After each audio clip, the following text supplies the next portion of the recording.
okay? A nightmare for Alberta Gray Simpkins. Every waking moment is about her. Alexis Ware has been missing for 11 days. Last seen by her child's father at a 7-Eleven in Anderson County. Her car found an hour and 20 minutes from where she was last seen on January 30th. We just need something to give us some clues to get Alexis home. That's our main goal, is to get her home. Hey, what's going on, my good people? Today we riding for ALEXIS WARE, a 30-year-old woman out of Greenville, South Carolina. And she's missing. And she went missing on January the 30th. And as of today, they still have not found her. Where is Alexis? Come on, ride with me. Alexis was 29 years old when she went missing. She has 2 children, a 9-year-old daughter and a 2-year-old son. And from everything that I've seen on social media, she was a single mother out here getting it. She did hair, she did makeup, and she was aspiring to be an Instagram model. And look at her, she's beautiful. She's built for it. I mean, this girl had a huge social media following. I'm talking over 30,000 followers just on Facebook. Okay? That type of following. And I suspect that somebody on her platform knows what's going on with her. And so, based off all the information that I've gathered, I put together my own timeline. Because at this point, I don't know if she left voluntarily or if somebody is holding her against her will. We don't know what happened to Alexis. But what I do know is that her kids are out here without their mother. And they've been out here without their mother since January the 30th. Something's not right with this. So let's look at the timeline. On January the 4th, Alexis made a post that said this. He wanted change, now he's short a dime. And so what that sounded like to me is that she's referring to a man, okay? And whatever it was he was trying to do, or wherever it was he was trying to go, trying to be, whatever, she wasn't riding with it. Which is why she said, now he's short a dime. Whatever it was going on, she didn't want no parts of it. On January the 17th, Alexis wrote this post right here. And it says, to get something you never had, you must do things you never done. Hashtag following my goals. She sounds like a very intelligent young black lady. Okay? And she wanted the finer things out of life. And what she understood was that in order to get those things, that she was going to have to sacrifice. And she was prepared to do just that. Level up. Boss up. I ain't mad at her. Alexis knew what she wanted to be, and she knew where she wanted to go. And unfortunately, there was somebody in her space who didn't want to see her live her best life. They didn't want to see her boss up and level up on them. Because on January the 26th, she was caught on this ring footage. And this is what she had to say. Listen to her. Hey, it's your neighbor upstairs. What's up? I was letting you know that I ain't gonna lie, I do like root work and shit like that, but good and bad. I already broke what I needed to do. Why are you moving? I just gotta get away. My ex, just everything, the abuse. I'm just tired. And the only way I know I can get away from him, like, You leaving the state? yes, I got to. I got to. That's the only way I'm gonna get away from him. Because if I don't know, I can read him. I can look in your eyes. I can read you. He didn't realize I've been reading him the whole time. I'm reading. Talking about the guy that was here. Yeah. Aww. Clients, like. Now, on January the 26th, I don't know what made Alexis go down to her neighbor's house. Don't know what was going on with her. But it had to be a reason. She got down there and spilled her guts. And then she had something in her hand. And it looks like one of those, those things that you use to slice a cake. I just didn't know what was going on with that.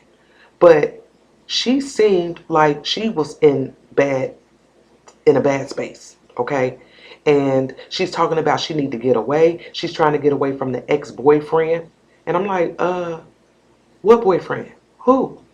And then did y'all hear the lady ask her, "Oh, you talking about your kids, Dad?" And she was like, "Yeah." Now understand this. Like this picture right here is a picture of her and her youngest son's father.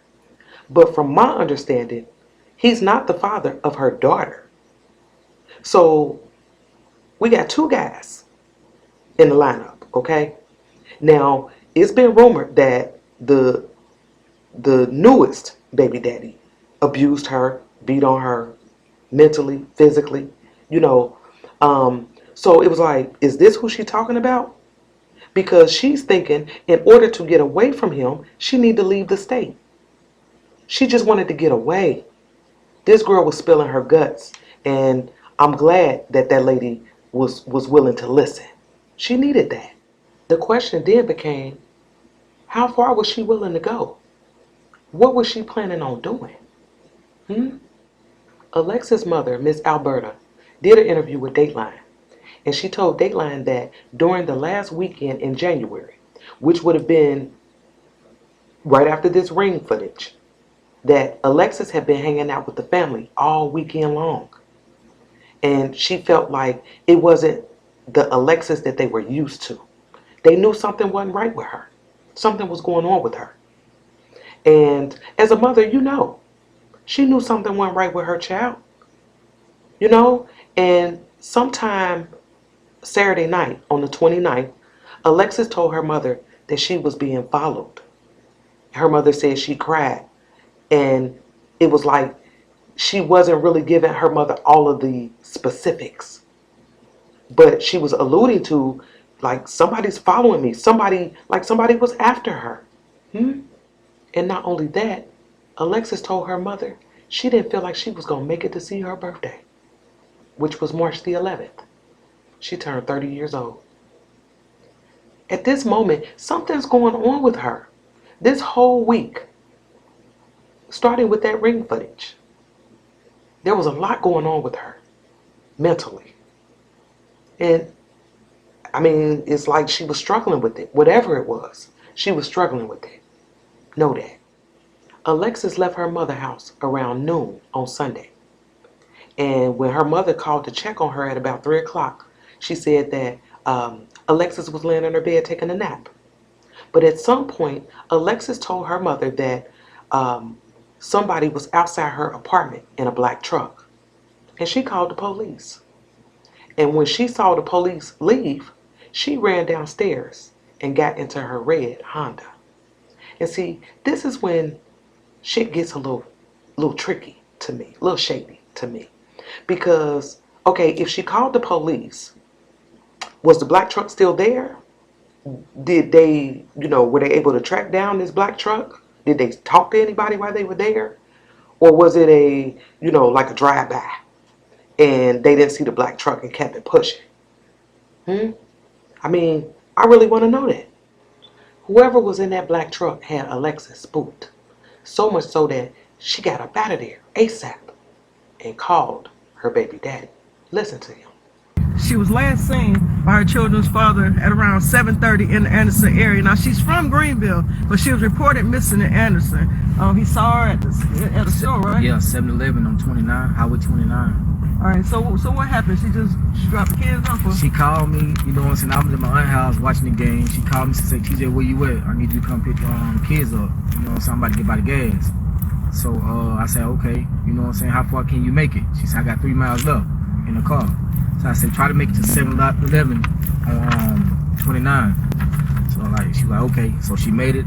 I pulled up, you know what I'm saying? And I got the kids, and she was like, give me a hug. You know what I'm saying? I was like, man, you going to your mom? She said, I'm going to my mama's house. I said, okay. She said, well, I'm going to follow you to your mother's house. So got in the car, got the kids or whatever, gave her a hug. She followed me, and then I get on Emily Road to the red light. She speed around me and took off down Anderson Belt Highway. I was calling the phone, seeing where she was at. She went out the phone, and about 2 minutes later, she cut it off. Yeah. Okay, so let's break down what he just said. First off, he said that she called him. And I think this is important. She called him and told him, I need you to come get the kids. I'm about to run out of gas. Now, it sounds to me like at this very moment, she's trying to protect her children as she should. Okay? And if we assume that this is the guy that she's speaking of in that ring footage, and he's abusive and, she got to get away from him, then why would her first thought be to take her kids to him? You understand what I'm saying? To protect them. That part confuses me. And not only that, he told us that he was watching the game when she called. So, okay, you watching the game. Your baby mama called you out the blue, talking about, I need you to get the kids. At no point did he ask her why. I mean, not saying that he wouldn't have gotten them, but I just think the natural reaction would have been like, wow, what's going on? What's happening? You know? And but he didn't say anything about that. But he did tell us that she told him she was about to run out of gas. And went on to tell him that she had 3 miles left. Now understand this. To get to the baby daddy, from Greenville to Anderson, it takes about 30 minutes. Roughly about 26 and a half miles. She's telling him that she has 3 miles left by the time he talked to her. So she already, 23 miles in? So by the time he talked to her, it sounds to me like she's already headed his way. Alexis made it to the 7-Eleven just in time. And I know a lot of people was like, why they had to meet up at the gas station? But I'm like, if she told him she was about to run out of gas, I mean, hell, it only makes sense that they meet at the gas station. You understand what I'm saying? I wonder what the ride was like there. Because we know Alexis was with her children, and her daughter is 9. I mean, like, did she hear her mama on the phone with anybody? Was mama kind of like talking to herself a little bit? What did she hear, if anything? Or was Alexis' phone off? Now, the baby daddy even told us, and his name is Travis, by the way, but I'm going to call him the baby daddy. He even told us that at some point, he got the kids, and Alexis said, give me a hug. And I'm like, okay, nothing's wrong with that. But again, are we to assume that this is the same man that she's talking about in that ring footage? And understand this. The mother, Miss Alberta, said that they saw the surveillance footage from 7-Eleven and everything looked normal. Everything looked normal. But, I mean, did they see them hugging on the footage? I'm just asking. He said that Alexis told him that she was about to go back to her mama house. And then was like, nah, I'm going to follow you to your mama house. And what it sounded like to me in that very moment was that she just didn't want to go back home. You understand what I'm saying? She was afraid to go back home.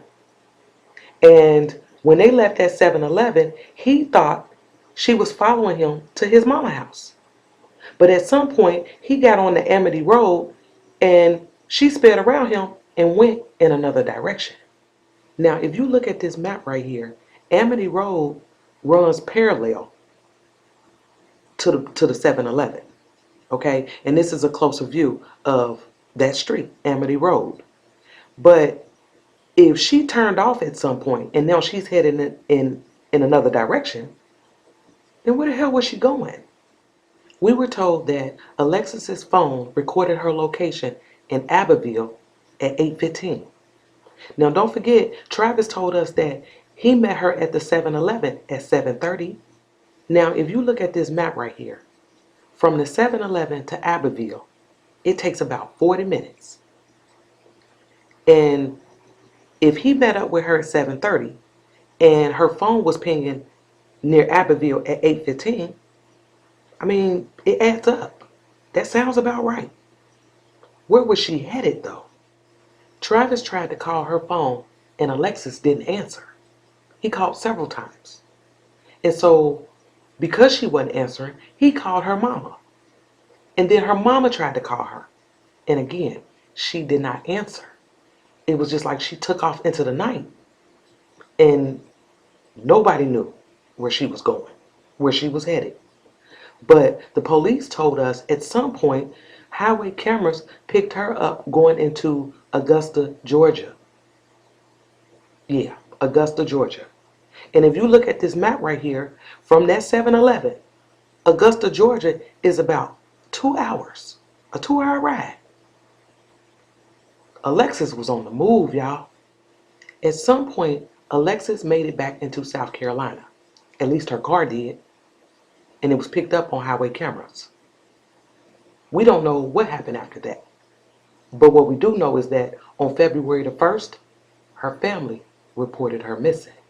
On Wednesday, February the 2nd, her red Honda was found covered in mud on a rural road in McCormick County, which was about 70 miles from that 7-Eleven. And this was a rural area, and it was an area known as good deer hunting grounds. And it was like, what in the world was she doing over there? Why is her car over there? Okay, now the property owner who reported this car, he said that he saw this car on Monday.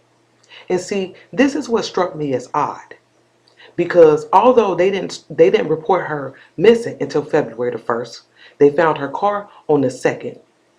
But this man, this property owner, is telling us he's seen this car over there on this rural road Monday, January the 31st. Now, if this car was spotted on Monday, that means that car was ditched ASAP. You understand what I'm saying?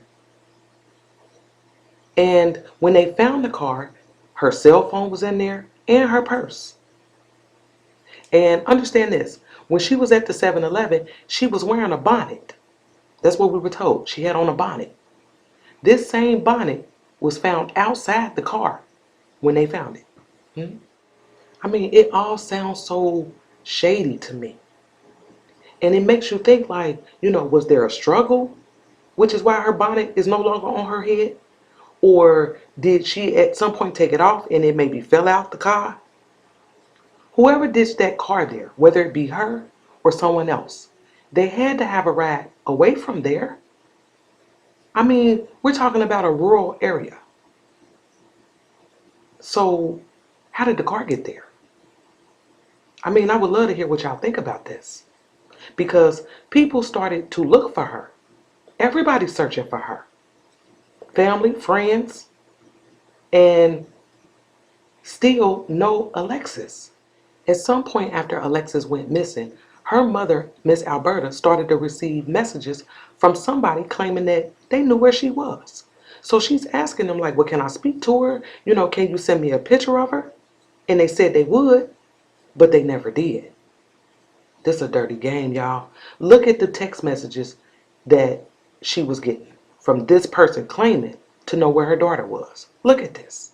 And it reads, "And I can give my word that as long as you do what's asked, she will be returned. However, if you do not or do anything to not keep your end of our arrangement, she will not be brought home without my help." Now, I read somewhere that they were asking for like $200. Now, y'all correct me if I'm wrong, because I can't remember where I saw it, but it was something about $200. And I'm like, they holding this girl for $200? I don't believe that. And I pray to God that this is just not somebody playing games with her mother. Not at a time like this. Shame on them. But if there's some truth to this, police need to be all over this. I mean, can they not track these messages? I'm sure they can. Alexis's family and friends, and even some of the black activists that are involved in this case, they feel that the police are not doing enough. They felt the police could be doing more for Alexis. And as of today, now the FBI is involved, right? And what bothers me is the fact that there's a black activist, well, a moderator with the South Carolina Black Activist Coalition, who said that they believe they know why Alexis disappeared and who was involved. And I'm like, what? Wait a minute. then round them up, man. What are we waiting on? Have they been questioned? Are they being watched? Her family need answers, like right now. Now I get that everybody's on the baby daddy's ass. I get it. I've seen a lot of things circulating on social media. And I too got some questions for him.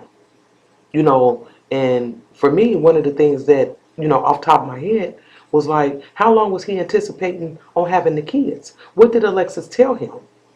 Was it like, I'll be back tomorrow? Can you keep them for a few days? What was that discussion like? Or did they even have that discussion?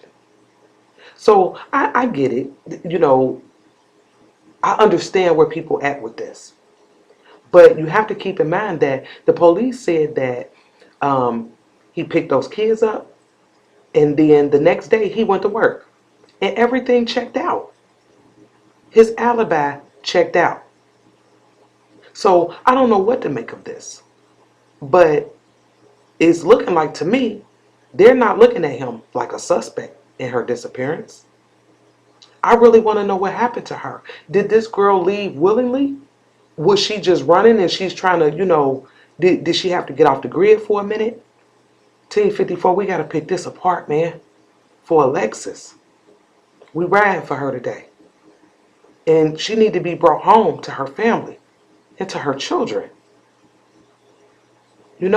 So that's what we gonna do. Y'all know how we do over here. Team 54, pick this apart. I'll meet y'all in the comments. I'll be back.